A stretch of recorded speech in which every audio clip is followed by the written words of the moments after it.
Mwasuze mtyano abazukuse obudde buno tubaddiremu agataliko mfufunga bwagabadde mu kiro tutandise na bikulu ebyagabaddemu nze Sanyu Robina Mweruka ndine Mebo Mulungi. Abaana bazise enkoko ne bakola ekyefaanaanyiriza amalaalo basattiza ekyalo.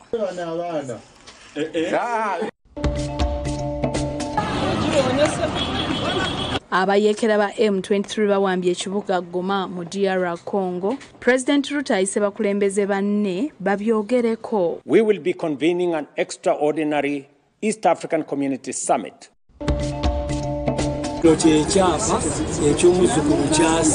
Abaana bakabidde ku malaalo ga kitaabwe nga bwe bamusaba. Golokoko ttase kubaagala okubba ettaka ly'ekijja.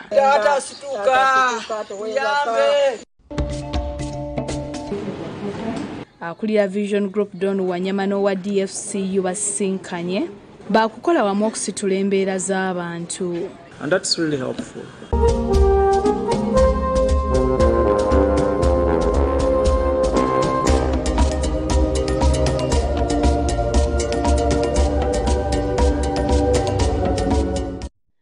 Kale katandike agataliko mfufunga tutandise n'abaana ab'effujjo nga bano basattiza ekyalo. Bazise enkoko mu ttaka ery'omutuuze kyokka ne bakola ekyefaanaanyiriza amalaalo era ne bateekawo obuwandiiko obugamba nti baziseemu omwana. Poliisi ezze ne baziikuuzaayo kyokka bagenze okulaba nga nkoko batandise okwerumiriza era ekyalo kyonna kirese kibanyenyeza mitwe. Katulabe emboozi eno. Abatuuze b'ekyebando Munansana basatidde abaana bwe bazise enkoko mu ttaka ly'omuntu ne bakolawo ekyefaanaanyiriza amalaalo g'omwana omuto ne basaako n'obuwandiike nti baziseewo omulambo gwa mwana. Gye bakozeewo efaanagana ng'ekijja yagikoze nga aziise ekijja. N'ekyokubiri ekiwandiiko kye yataddewo nga bakiwandiise nti wano waliwo omulambo gw'omwana. Nnyini kifo Martin Kibirango bino olubira byaddukidde mu baakakiiko k'ekyalo era nga bali wamu n'abaddukirize bakuŋŋaanye olwo ebibadde bigenda mu maaso ne babirabira wala bambega abapoliisi basooke bajje beekebejja ekifo. Ande ky'obubaka obuliko obwedde bubadde buntiisiza nti wano waliwo omulambo gw'omwana naye ngenda okutunula wansi nga bwe mulabawo wansi fomati y'ekintu kiringa kijja malaalo. Kibiranga agamba nti balirwana be bamuzuukusiza ku makya era nti afunye okutya nga kyalabye abadde takirabanga nga yeewuunya ne kye bamulanze era nti talina mbiranye na muntu yenna. Kubanga nakomyewo kiro nnyo abatuuze ne bampita ne baŋŋamba ekipande ekiri wano wakirabye bituufu si bituufu konzo kipande ki nga sinnakiraba enzo kijja okukiraba emabega w'enju zange nga bagamba ekipande kisoma kigamba wano waliwo omulambo gw'omwana.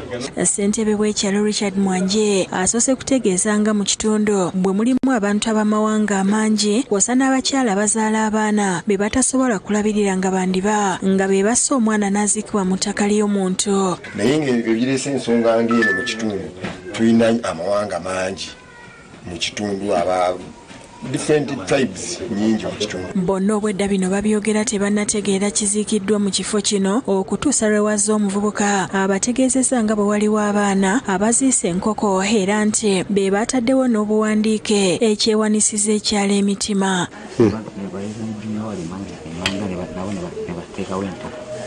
Enkoko baana bantu bakulu.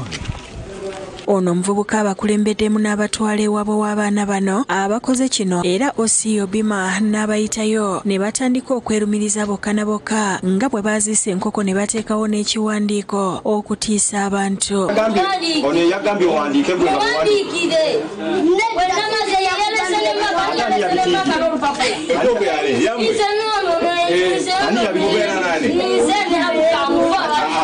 abaana bano bakwasiddwa enkumbi ne basimulayo enkoko gye baziise era ne bagiggyayo ekikuŋŋaanyiza abantu era bano basigadde babeewuunya.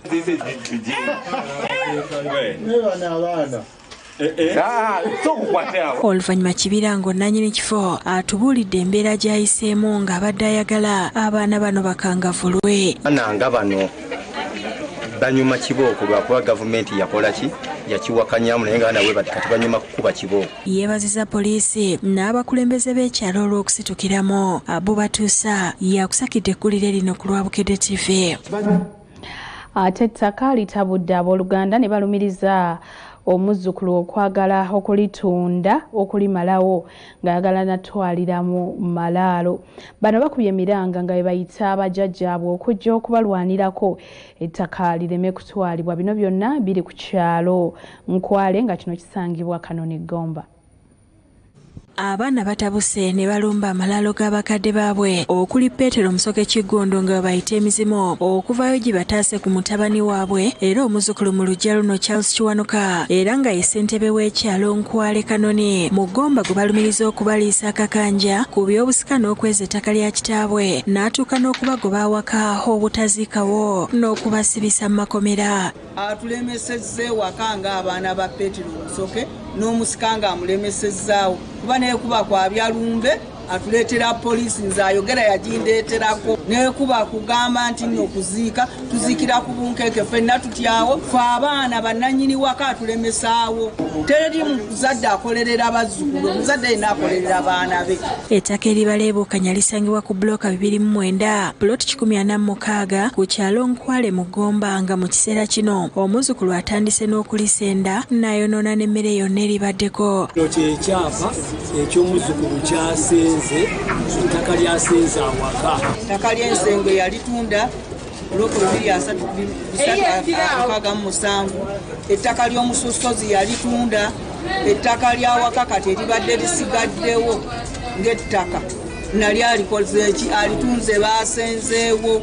Abaana mu kusoberwa basazeewo okulumba amalalo ga kitaabwe nga bwe bamwegayirira abayamba alwanyisa omuzzukulu Kiwanuka eyeesomye okumalawo ettaka ly'ekikanga kati ayagala nakutunda bijja. Taata situka yamba munnange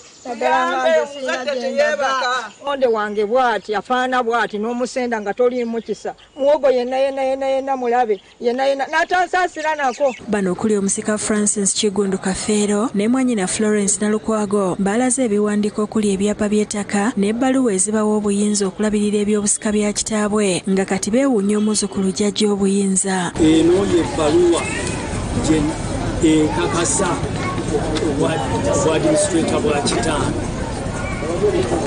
Eno yeyava obwadministrator ekakasa nayo obusika bwa Kitanda. Kituleeta ennaku nga Kiwanuka Charles omuzzukulu atulemesa alemesa mwannyinaze ono nanga nnemesa okulaba nti tusobola n'okubeera obubeezi awaka tebatwagalawo. Bagamba obaddukira mu b'obuyinza tebafaayo kubayamba era ng'essuubi libasigadde mu minisita ow'ebyettaka Judith Nolle Nabakooba ne Dr. Sam Mayanja okuyingira mu nsonga zaabwe baleme okuviiramu awo. Tugenze mu b'obuyinza twasooka kusaba ndagaano zaffe n'ebyapa nga Charles yabiremera omuzzukulu kati kyeyamani w'Enkwale yabibba ku mugenzi nga tannafanga mulamu n'antuma nze kennyini tugenda obasabe ebiwandiiko byange bamufuula okuwa eddalu naye saawa eno byebakozesa. Mbadde nsaba mukyala Nabakooba mu bulumi obwanjawulo mu buyimike bwe tulimu okyotutaase. Kadunabbi bwe bamukyusa niibale yabituma era ne ssaawa ya leero byalemerayo tetubirina. Tugenze ku poliisi y'ebyettaka mpaka Kibuli tetwayambibwa. Tusaba gavumenti etuyambe mu bakulu ababasingako. Omuzzukulu Kiwanuka ebimwogerwako abisambaze n'ategeeza nti ye ebiwandiiko by'ettaka lyabwe yabikwasa woofiisi ya RDC Gomba. Ebiwandiiko bya bannalukwago nze nabikwata bulungi nnyo nga nabo weebali nga babyensabye mpaka ku mpaka ne bikwasibwa RDC nga nabo weebali. Ayongeddeko nti ettaka lyalwanirira lya kitaawe omugenzi Saliposiano nga lyamuweebwa kitaawe omugenzi Musoke era nti kati ye alivunaanyizibwako. Ettaka lyabwe lyentwala ettaka lyennwanirira kitange Saliposiano lyamuweebwa kitaawe Petero Musoke Kigundu Kivaivo ng'akyali mulamu. Joseph Kinobe yakusakidde eggulire lino ku Lwabukedde TV. akulira bank ya DFCU asinkanye akulira Vision Group n'amusaba okugatta abalimi abawangula empaka ez'omulimi asinga emyaka 11 egiyise basobole okwongera okubayamba. Bino abyogedde nga basinkanye wano ku kitebe kyaffe mu industrial area. Chitute ebbanga nga kampuni ya Vision Group ekolagana ne banki ya DFCU okusitula embeera z'Abannayuganda naddala okutumbula ebyobulimi n'obulunzi. Kati akulira banki eno Charles Mudiwa n'abalala bwe baddukanya emirimu bakyaddeko ku kitebe kya Vision Group okwongera okunyweza enkolagana era nga basinkanya agikulira Don Innocent Wanyama balaze ebintu eby'enjawulo bye baze basaamu ensimbi mu ngeri y'okusitula embeera z'abantu naddala ebyobulimi ebyenjigiriza tekinologiya n'ebirala. Omukuŋŋaanya w'amawulire g'ebyobulimi agafulumira mu mpapula lwa New Vision Joshua Kato asomya alipoota ey'empaka z'omulimi asinga ne yeebaza abavujjiriza okulina aba DFCU. 121 winners so far in the last 10 years, and same for last year, all of those have gone to the Netherlands. DFCU has given these winners 1.5 billion. Amyuka omukuŋŋaanya w'oku ntiko wa Vision Group Felix Osike ayogedde ekifuula Vision Group ey'enjawulo ku mikutu gy'amawulire emirala naddala okufulumya amawulire agataliimu kyekubiira nga kye kitukuumidde waggulu. Also, we know that through this partnership many farmers have known about the Greek loans to the farmers and also the asset financing to farmers to improve their operations. Omwogezi wa banki ya DFCU Helen Mayanja agamba nti balina enteekateeka nnyingi ez'okutumbula embeera z'abannansi era nti kyankiza okukolagana ne kampuni ya Vision Group okutuukiriza ebiruubirirwa byabwe. Even just looking at what you have just shown, I think there's a lot more that we can do together. Maybe if you understand what is important to us, what the key things we are looking out for this year, as well as the key segments. Akulira banki ya DFCU Mudiwa agamba nti okutumbula ebyenfuna by'abannansi essira balitadde ku byobulimi, obulunzi, ebyobugagga, eby'omutaka n'ebyenjigiriza. Agamba batunuulidde nnyo okutumbula ebyenkulaakulana mu bakyala n'abantu abalala abalina bizinensi entonotono babayambeko zikule. How do we drive and empower women in Uganda? And we pride ourselves as a business that drives and support women growth. Asabye Vision Group okubayamba okutuuka ku bantu abatuufu be baluubirira. You've got the platform, we've got the content. What do we need to do to provide the partnership that can help us? We're not just a bank who just gives you money and walks away. We want to be a bank that walks with you the journey and support you so that you can actually grow. Era ayagala Vision Group egatta abo abazze bawangula mu mpaka z'omulimi asinga emyaka egiyise balabe bwe basobola okwongera okubayamba okugasa ebitundu gye bava. Because I feel we're holding a big asset here. What can we do with that asset of all these winners? CEO Wanyama asiimye aba banki ya DFCU olw'enkolagana ennungi n'obuwagizi bwe batuwadde ebbanga lyonna. The support on the Harvest Money project, on Best Farmers with the other partners. Thank you for having hosted us the other day when we were seeing off the farmers at your facility. Agamanga Vision Group tuli beteefuteefu okukolagana ne banki eno. It will be now our duty together with the team from the bank, like we've said, to kind of create maybe a working group so that we have a holistic discussion. Oluvannyuma akwasiza Mudiwa alipoota y'omulimi asinga Mutebi Sulaiman yakusakidde eggulire lino ku Rabukedde TV. Bo abakakiiko ak'ebyokulonda bafulumizza ebinaagobererwa mu kulonda kw'okujjuza ekifo eky'omubaka wa Kawempe North oluvannyuma lw'eyali Muhammad Segirinnya okuva ng'ennaku z'omwezi 9 omwezi guno. Kyokka abesimbyewo balabuddwa obutagulirira. Abakakiiko ebyokulonda basinkanye abakulembeze mu Kawempe North okukola ku nteekateeka ez'okujjuza ekifo ky'omubaka w'ekitundu kino oluvannyuma lw'eyaliyo Muhammad Segirinnya okufa ng'ennaku z'omwezi 9 omwezi guno. Ensinkano eno ebadde ku Tiki Hotel e Kawempe nga abakakiiko bakulembeddwa mu ssentebe wako mu ggwanga omulamuzi Simon Byabakama. Ono asoose kusaasira abalonzi mu kitundu kino olw'okuviibwako omubaka waabwe n'ababuulira ku nteekateeka ez'okujjuza ekifo kino. Twafuna amawulire ag'ennaku w'okufiirwa munnaffe Honorable Muhammad Segirinnya abadakiikirira ekitundu kino oba constituency eno Ssemateeka agamba nti ekifo ky'omukiikize mu palamenti bwe kitabaamu omuntu okuba nti oba Katonda bamuyise kuva mu nsi muno oba ye kennyini ng'alekulidde oba kooti yemugyeyo kilaaka wa palamenti oba omuwandiisi wa palamenti alina kutegeeza akakiiko k'ebyokulonda nti waliwo ekifo wano kitaliimu mukiikize. Bwe tumala okufuna okutegeezebwa okwo tulina okuteekawo enteekateeka y'okulonda okujjuza ekifo ekyo omunaku 6 nga tezinaggwaawo. Abasabye okukolaganira awamu n'akakiiko okulaba nga buli kimu kitambula bulungi awatali kutaataaganyizibwa. Tetusobola kukola ffeffekka ne tuleetawo bano tuteekawo okulonda okwo kw'amazando bwenkanya.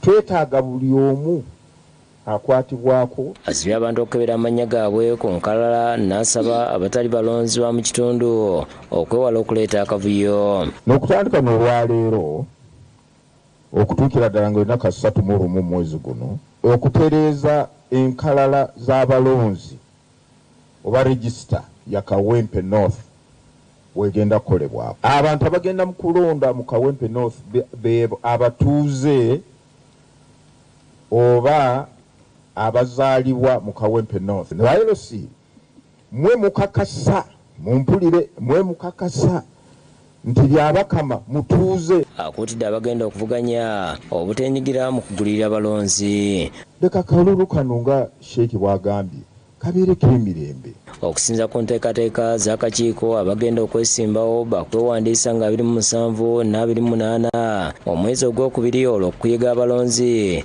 kutandike nga 28 omwezi gwe gumu okutuusa nga 11 omwezi ogwokusatu ate okulonda kubeerewo nga 13 omwezi ogwokusatu.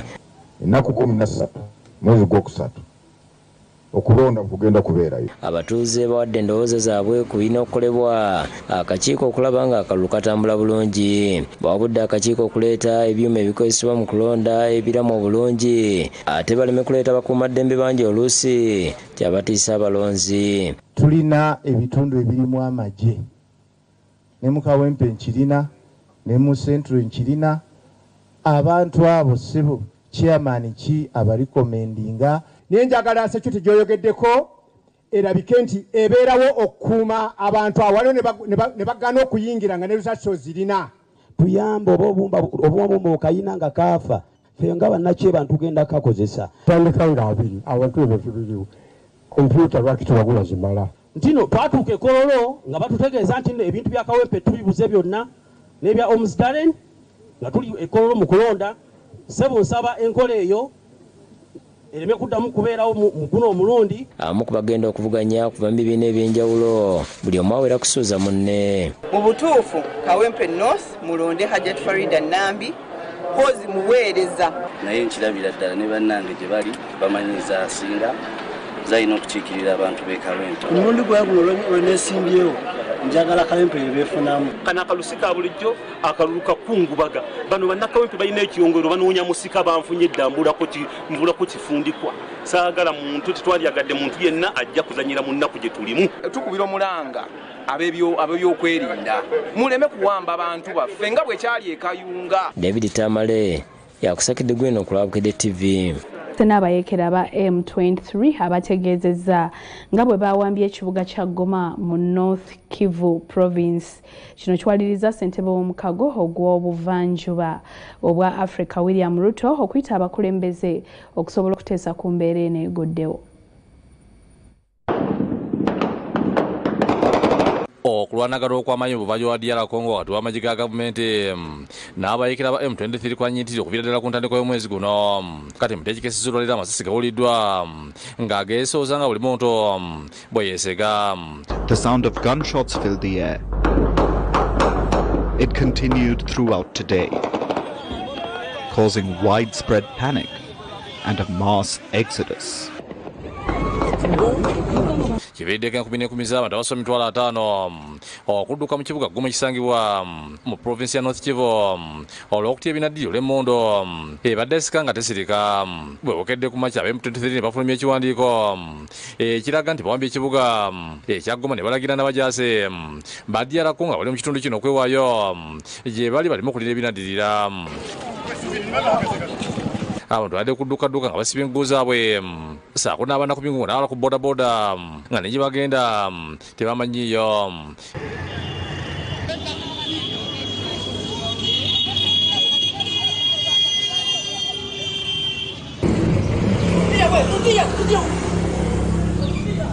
Ekibuga kino kiri kumpi n'ensalo ya Rwanda nga kirimu ebyobugagga eby'omutaka okuliza Diamond n'ebirala nga pulezidenti wa DR Congo Felix Tshisekedi yazaalumiza munno wa Rwanda Paul Kagame okwogera mu 23 yekiyegaana.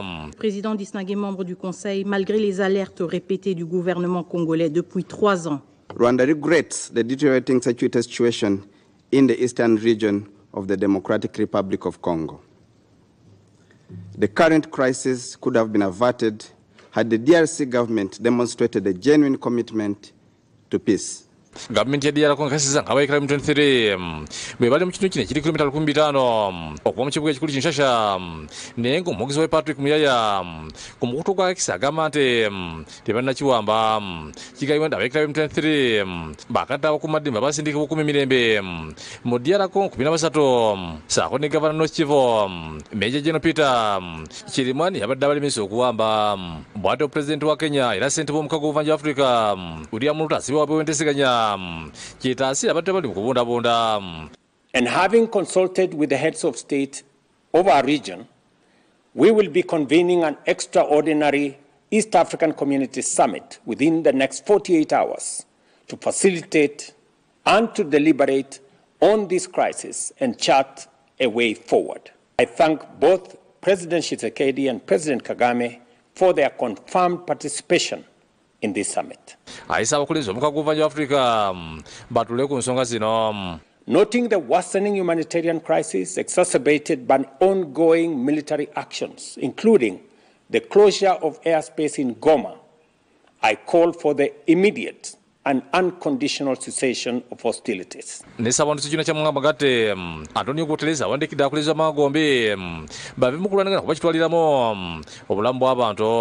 crisis in eastern DRC is at a dangerous point. The presence of Rwanda and the activities in eastern DRC must stop. I think everybody should stay home. Abayikira ba M23 bali bambye ekibuga kino 212 okusatu basibwa kakazito ne bapondoka. Ate wakati nga bannayuganda ebbugumu ly'okulima emmwanyi libabuganye olunaku olwaleero mu kanyomero k'omukenkufu akuleetedde engeri emmwanyi zino gy'osobola okuzikola mu buto.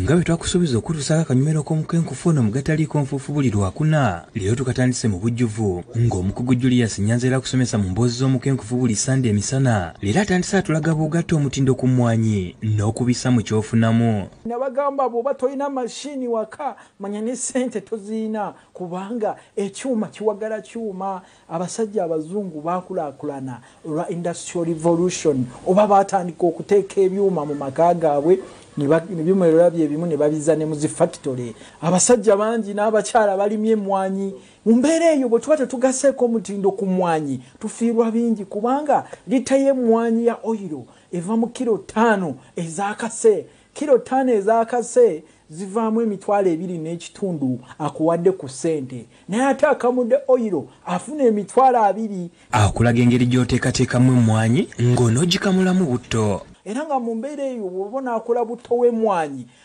aba Prof Bioresearch gwe tugula weetaaga ebyuma 2. Weetaaga ekyuma kye bayita expeller oba ekifulumya oyiro wamu ne dryer. Dryer ekaza eba ekikola bulungi nnyo. Era ng'emmwanyi bw'oba oginoze ku musiri ng'eyengedde bulungi nnyo, emmwanyi erina okuba nga eyengedde bulungi nnyo. Emmwanyi eyo gikwate ogiteeke mu dryer.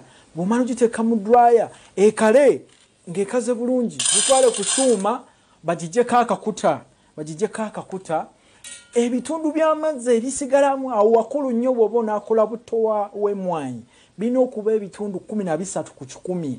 bwe bitawera bitundu 13 ku 100 katugeze ng'oleseemu amazzi mangi ojja funa buugi. Ate ebiseera ebisinga bw'okaza ennyo emmwanyi ojja funa nsaano. Naye okebera otya nti ebitundu 13 ku 100 bye bisigaddemu eby'amazzi osobola okulumako ku mmwanyi bw'oba okyalina amannyo bwe bwatuuka omanya kyekyo. Naye oba oyagala ebintu ebyekikenkufu ebya sayansi tulina kye bayita moisture meter ku Prof Bioresearch. Nyanza akunnyonnyola emigaso egiri mu butto ono gy'otalina kusubwa. Taddemu kyekyo kyennyini jjukira bino bikeeke ebisigalya bino osobola obikolamu kaawa abantu ne bamunywa ebiba biyitirivu nnyo. Ekyuma kikuwa butto Prof Bioresearch gwegula ku $20 buli lita ate nga lita eva mu kilo 5. Eno bikeeke obikolamu kaawa kugamba n'okuba ebinyonyi 2 n'ejjinja limu butto bwayiika eno kiyitirivu butto w'emmwanyi. Eno mashini entono yekola lita 10 olunaku ate nenene ekola lita 4 lugogoma. N'olwekyo nga tumaze okukola kakaawa kaffe ekiddako kumupaakinga kumuleeta ku Prof Bioresearch awayo akatale k'ebutto w'emmwanyi. Era nga akatale tobaako nakweraliikirira myaka 10 butto ono tumutunda wabweru wa Uganda. Oba mukozesa ki? Akolanga eddagala abeesiba ekyenda. Era gwe naawe ayina entunnunsi eza wansi akuyambako nnyo naddala abalwadde b'omutima. Jjukira ono tabaamu kafeini kubanga butto bwe tuba tukamula emmwanyi tetugisiika. Ate mu abakyala butto w'emmwanyi ayamba ku lususu, ku mbalabe, enkanyanya, binnamakula n'abavubuka abato n'abaami obulungi kwefaako. N'olwekyo kiki ky'olina okukola? Olina kujja ku Prof Bioresearch ku Equatorial Mall weefunire ebyuma bino ebikamula emmwanyi ku kibanja mpola ate n'akatale ka butto w'emmwanyi n'ebirala bingi nnyo products zonna eziva mu mmwanyi. Tukwatagane ku lwokuna olujja.